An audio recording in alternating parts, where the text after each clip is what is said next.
Hello, fellow Star Wars fans. It's Drew Kaplan, Star Wars Maven. The 9th episode of The Bad Batch has come out just today, and it's an interesting one. We certainly learned some interesting insights regarding the Kaminoans and the cloning operation. So here are 3 highlights and 3 speculations. The first highlight is discovering that Omega is basically kind of like the Alpha, also known as Boba Fett. They're both direct clones of Jango Fett. Really fascinating.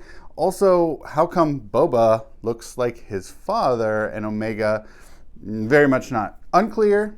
Hopefully they'll try to explain that at some point. That's kind of a strange twist to throw in, that they're actually direct clones.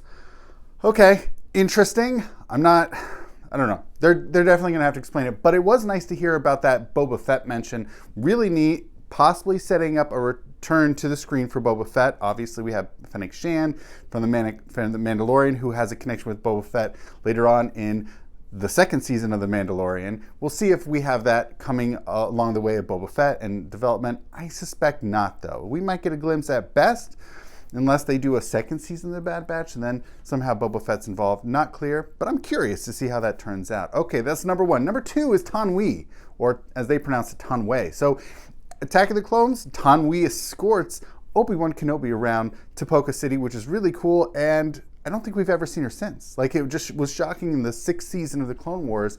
There's no Taun We. Where is Taun We?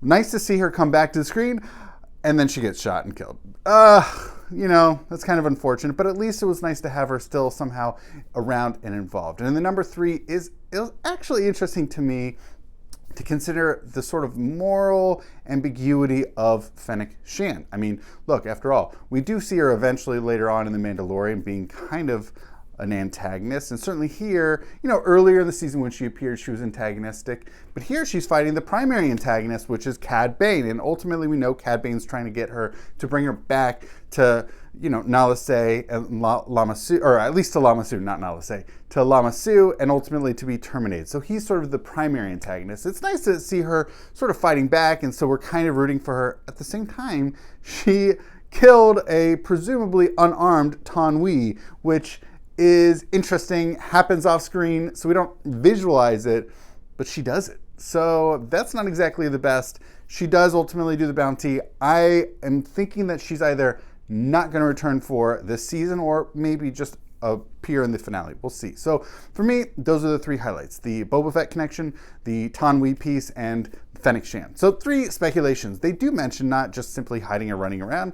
I'm curious to see if they're now going to go to Kamino, if they're maybe going to try to help Crosshairs. So that's number 1. I mean, I was thinking about that last episode. I've still got that on my mind. Number 2, Omega. Are we going to see a reunification with Boba Fett? That would be really cool, whether it's in this season or perhaps another season. I don't know. That's not likely. I would really like that.